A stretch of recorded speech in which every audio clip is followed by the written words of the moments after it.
Chhattisgarh encyclopedia के video lecture में आपका हार्दिक स्वागत है। हम छत्तीसगढ़ इंसाइक्लोपीडिया के अंतर्गत छत्तीसगढ़ के सारे एस्पेक्ट्स को समझने का प्रयास कर रहे हैं। इसके अंतर्गत हमने कई वीडियो लेक्चर का निर्माण कर लिया और इसके अंतर्गत सबसे जो लेटेस्ट वीडियो लेक्चर है वो संबंधित है छत्तीसगढ़ की भूगर्भिक संरचना के बारे में। इससे पहले वाले वीडियो लेक्चर में भी मैंने शेयर किया था कि हमारा एक वेबसाइट है जिसका नाम है civilserviceinfo.com। तो आपको ना ही नोट्स बनाने की ज़रूरत है, ना ही कोई बुक लेने की ज़रूरत है। हमारा जो वीडियो लेक्चर है पूरी तरह से अपडेटेड है और इससे संबंधित जितने भी नोट्स हैं आपको हमारा जो वेबसाइट है civilserviceinfo.com उसमें उपलब्ध है। उसमें केवल छत्तीसगढ़ नहीं अपितु national current affairs, international issues, constitutions, Bharat और उसके पड़ोसी देश, इस तरह से बहुत सारे अन्य विषयों से संबंधित आर्टिकल्स भी हमारे वेबसाइट में उपलब्ध है जिसका नाम है civilserviceinfo.com। तो आप जो है जितने भी नोट्स हैं, जितने भी वीडियो लेक्चर हम बनाएंगे उससे संबंधित सारे के सारे नोट्स हमारे वेबसाइट से प्राप्त कर सकते हैं। तो आइए हम छत्तीसगढ़ इंसाइक्लोपीडिया के वीडियो लेक्चर को आगे बढ़ाते हैं और पढ़ते हैं छत्तीसगढ़ की भूगर्भिक संरचना के बारे में, मतलब छत्तीसगढ़ की जियोलॉजी के बारे में पढ़ते हैं। अब ये बात जानना भी बहुत जरूरी है कि हम जियोलॉजी को क्यों पढ़ रहे हैं, क्योंकि जितने भी मिट्टी हमें नजर आएंगे, जितनी भी प्रकार की मिट्टी हमें नजर आएंगी छत्तीसगढ़ में, जितने भी प्रकार की वनस्पति नजर आएंगे, सारा का सारा जो स्रोत है, जो ओरिजिन है, वो कहाँ क्या है, सैल समूह। मतलब जो सैल समूह होता है वही डिसाइड करता है कि छत्तीसगढ़ में किस प्रकार की मिट्टी पाई जाएगी। अब मिट्टी डिसाइड करेगा छत्तीसगढ़ में कौन सी फसल अच्छी होगी, कौन सी फसल की ज़्यादा उत्पादित कर सकते हैं हम, यहाँ की वनस्पति कैसी होगी, है ना। तो ये सारा का सारा डिसाइड कौन करता है, सारा का सारा डिसाइड करता है सैल समूह। इसलिए हम आज के लेक्चर में इसके बारे में पढ़ेंगे, सैल समूह के बारे में हम पढ़ेंगे। तो छत्तीसगढ़ में 5 प्रकार के सेल समूह पाए जाते हैं, जिसमें सबसे पहला जो सेल समूह है उसका नाम है अर्कियन सेल समूह। उसके बाद धारवाड़ सेल समूह, उसके बाद कडप्पा सेल समूह, फिर आगे हम बढ़ेंगे तो गोंडवाना सेल समूह और उसके बाद कौन सा है, दक्कन ट्रैप सेल समूह। तो इस तरह से 5 प्रकार के सेल समूह छत्तीसगढ़ में पाए जाते हैं। तो उसका हम अगर मैप में हम देखें तो ऊपर में जो आपको नजर आ रहा होगा तो छत्तीसगढ़ में, तो यहाँ पर 2 प्रकार के सेल समूह आपको नजर आ रहे होंगे। पहला तो ये दोनों जो है ये गोंडवाना सेल समूह का हिस्सा है, ऊपरी गोंडवाना और निचले गोंडवाना और दक्कन ट्रैप। फिर आगे हम बढ़ेंगे नीचे की तरफ, जब आते जाएंगे तो ये मध्य छत्तीसगढ़ के आसपास हमें कौन सा नजर आएगा, अर्कियन सेल समूह। फिर उसके बाद रेड कुछ जगहों पर आपको नजर आ रहे होंगे, ये हो गया, ये हो गया, तो ये धारवाड़ सेल समूह है ना। और ये जो आपको वायलेट कलर में नजर आ रहा है ये आपको कौन सा सेल समूह है, कडप्पा सेल समूह है। ठीक है, तो इस तरह से 5 प्रकार के सेल समूह छत्तीसगढ़ में पाए जाते हैं और मैप में भी दिखाई दे रहा होगा। सबसे अधिक विस्तृत अगर कोई सेल समूह है तो उसका नाम है अर्कियन सेल समूह और छत्तीसगढ़ के 50% हिस्से पे ये पाया जाता है। उसके बाद सबसे अधिक विस्तार किसका, कडप्पा का, ये 25.30% हिस्से पर पाया जाता है। उसके बाद गोंडवाना सेल समूह छत्तीसगढ़ के 17% हिस्से पर ये पाया जाता है। तो 3 प्रमुख और बड़े सेल समूह कौन कौन छत्तीसगढ़ के पॉइंट ऑफ व्यू से, अर्कियन, कडप्पा और गोंडवाना। दक्कन ट्रैप और धारवाड़ का बहुत कम क्षेत्रफल पर ये दोनों प्रकार के जो सेल समूह है वो पाए जाते हैं।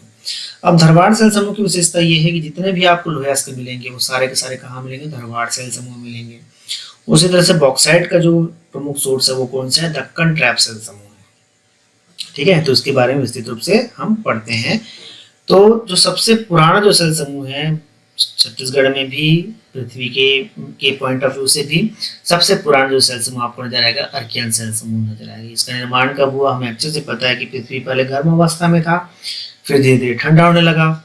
ठंडा होने के पश्चात जो सेल समूह हमें नजर आता है वो कौन सा सेल समूह नजर आएगा, अर्कियन सेल समूह नजर आएगा। ठीक है, लेकिन अब चूंकि इसको बहुत टाइम आ चुका है, छत्तीसगढ़ पृथ्वी का निर्माण के समय से हमारे पृथ्वी पर मौजूद है, तो इसलिए इसे बहुत ज्यादा रूपांतरण हो चुका है। वर्तमान में इसे ओरिजिनल फॉर्म में प्राप्त करना बहुत ही कठिन है। ये वर्तमान में नीश, ग्रेनाइट, सिस्ट, मार्बल आदि के रूप में ये नजर आता है पृथ्वी के सतह पर। ठीक है, छत्तीसगढ़ में इसका 50% हिस्सा, मतलब इसका विस्तार जो है छत्तीसगढ़ में वो करीब इसके 50% क्षेत्रफल पर है।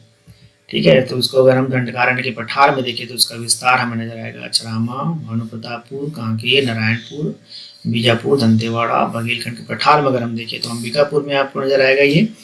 उसी तरह से जसपुर सामरी पार्ट में अगर हम देखें तो लूंड्रा, जसपुर, सीतापुर, बगीचा, कुनकुरी में नजर आएगा। ठीक है। छत्तीसगढ़ के मैदान में हम देखिए तो आपको कोटा, पेंड्रा, लोरमी, पंडरिया, महासमुंद, राजिम, कुरुद, धमतरी, बालोद इन सब जगहों पर नजर आएगा। ठीक है। अब आगे हम बढ़ेंगे धारवाड़ सेल समूह। तो इसका जो निर्माण है आर्कियन सेल समूह के अपरदन की वजह से हुआ है। ठीक है। अपरदन का मतलब क्या कि भाई सूर्य का प्रकाश है, सूर्य का प्रकाश भी चट्टान के ऊपर पड़ रहा है, मौसम भी चेंज हो रहा है, कभी ठंड का मौसम, कभी गर्मी का मौसम, बारिश भी हो रही है ना, तो इसकी वजह से चट्टानों में टूट फूट की प्रक्रिया चालू रहती है, इसे ही हम अपरदन कहते हैं। तो अपरदन की वजह से आर्कियन सेल समूह किसमें कन्वर्ट हो गया, धारवाड़ सेल समूह में कन्वर्ट हो गया। ठीक है। तो छत्तीसगढ़ में जो धारवाड़ सेल समूह है वो 3 सीरीज में पाए जाते हैं। इसका एक का नाम है चिल्पी घाटी सीरीज जो कवर्धा के आसपास मिलेगा, उसके बाद सोनाखान सीरीज और उसके बाद दंडकारण्य की लोहा सीरीज ना। मैंने पहले ही बताया था कि जितना भी लोहा आपको मिलेगा वो कहाँ पर मिलेगा, लोहा हो गया, सोना हो गया, वो धारवाड़ चट्टान सेल समूह में ही मिलेगा, धारवाड़ सेल समूह में ही मिलेगा। आप एक बार मैप में भी देख लेते हैं।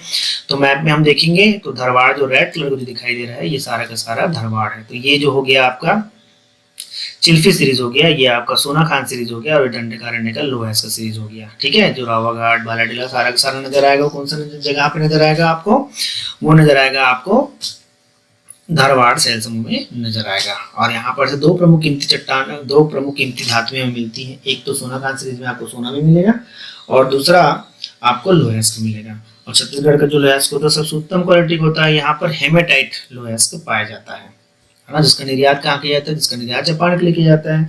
तो यहाँ पर जो उत्खनन का जो दायित्व सौंपा गया, किसे सौंपा गया है, वो सौंपा गया है NMDC को, नेशनल मिनरल डेवलपमेंट कॉर्पोरेशन को, जिसका हेडक्वार्टर कहाँ है, हैदराबाद में, है ना। अब आगे बढ़ते हैं। तो जो धारवाड़ सेल समूह है जब इसका अपरदन होगा तो क्या बनेगा, कडप्पा सेल समूह बनेगा। तो छत्तीसगढ़ में कडप्पा सेल समूह भी पाया जाता है। छत्तीसगढ़ में कडप्पा सेल समूह कहाँ पाया जाता है, जो छत्तीसगढ़ के मैदानी हिस्सा है उसका जो निर्माण है कडप्पा सेल समूह से हुआ है ना। और इसका सबसे प्रमुख मतलब जिससे इसका निर्माण हो, किससे निर्माण हुआ, चूना पत्थर था। चूना पत्थर से इसका निर्माण हुआ कडप्पा सेल समूह का।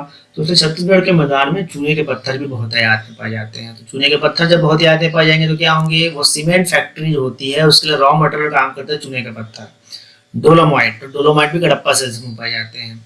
तो इन दोनों का यूज किस में होगा, सीमेंट के प्रोडक्शन में होगा, सीमेंट के निर्माण में होगा, है ना। तो इसलिए सीमेंट फैक्ट्री आपको नजर कहाँ होगी, छत्तीसगढ़ के मैदान में नजर आएंगी सीमेंट फैक्ट्री। अब छत्तीसगढ़ में जो कडप्पा की चट्टानें हैं उसके 2 सीरीज आपको मिलेगा, एक तो रायपुर सीरीज और दूसरा कौन सा सीरीज मिलेगा आपको, चंद्रपुर सीरीज। तो जो रायपुर सीरीज इसका विस्तार कहाँ कहाँ मिलेगा, तो रायपुर सीरीज का विस्तार मिलेगा आपको दुर्ग में, है ना, रायपुर में और बिलासपुर जिले में इसका विस्तार मिलेगा। चंद्रपुर का देखेंगे तो कांकेर के उत्तरी भाग, फिंगेश्वर, महासमुंद, रायपुर का दक्षिणी भाग और सारंगगढ़ में ये आपको नजर आएगा, चंद्रपुर सीरीज नजर आएगा। ठीक है।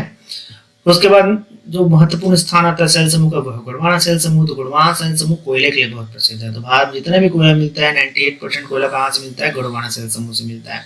तो गोंडवाना सेल समूह को हम 3 भागों में हम बांट सकते हैं, ऊपरी गोंडवाना, मध्य गोंडवाना और निचला गोंडवाना। लेकिन छत्तीसगढ़ में केवल 2 ही प्रकार के मिलेंगे, ऊपरी गोंडवाना और निचले गोंडवाना। अब ऊपरी गोंडवाना कहाँ मिलेगा, तो ऊपरी गोंडवाना आपको मिलेगा मनेन्द्रगढ़, बैकुंठपुर, सूरजपुर, जसपुर और जनकपुर में मिलेगा ऊपरी गोंडवाना। निचला गोंडवाना कहाँ मिलेगा, मनेन्द्रगढ़ का जो दक्षिणी भाग है वहां पर निचला गोंडवाना, कोरबा, खरसिया, धर्मजयगढ़, रामगढ़ और माण नदी घाटी में आपको निचला गोंडवाना मिलेगा। ठीक है। अब अगर मैप में भी हम देखें तो मैप में हम स्पष्ट रूप से इस क्षेत्र विशेष को देख सकते हैं। देखिए जो ब्लैक कलर का आपको नजर आ रहा है ये ऊपरी गोंडवाना है और ये जो जिस कलर का नजर आ रहा है वो निचली गोंडवाना है। कहाँ कहाँ मिल रहा है ये हमने बता दिया, विस्तृत रूप से आप नोट्स में भी इसको आप देख सकते हैं। ठीक है। अब फिर उसके बाद जो आता है गोंडवाना के बाद वो आता है दक्कन ट्रैप। तो दक्कन ट्रैप कहाँ कहाँ मिलेगा, तो दक्कन ट्रैप आपको मिलेगा जसपुर सामरी पाट के आसपास के एरिया पे बहुत ज्यादा मिलेगा। ठीक है। तो इस तरह से छत्तीसगढ़ में सबसे कम अगर विस्तार आपको नजर आएगा तो दक्कन ट्रैप का नजर आएगा, सबसे अधिक विस्तार किसका आएगा नजर, आर्कियन क्षेत्र, आर्कियन सेल समूह का विस्तार आपको नजर आएगा। ये प्रश्न जो है एग्जामिनेशन पॉइंट ऑफ व्यू से भी बहुत इंपॉर्टेंट है, एग्जाम में कई बार पूछा जा चुका है, मेंस के लिए भी इंपॉर्टेंट है। मेंस में इसको लिखने के लिए 100 शब्दों में आ सकता है, पूछ सकता है कि छत्तीसगढ़ के सेल समूह के बारे में विस्तृत रूप से चर्चा की थी। 100 शब्दों में भी आ सकता है, 150 शब्दों में आ सकता है। अगर छोटा बात करें, जैसे गोंडवाना की बात करें, दक्कन ट्रैप की बात करें, कडप्पा की बात करें, आर्कियन की बात करें, धारवाड़ की बात करें, 30 शब्द वाले में भी ये नजर आ सकता है, इससे रिलेटेड क्वेश्चन पूछे जा सकते हैं। तो आज के लेक्चर में इतना ही। अगले वीडियो लेक्चर में हम एक नए टॉपिक को चर्चा करेंगे। तब तक के लिए धन्यवाद।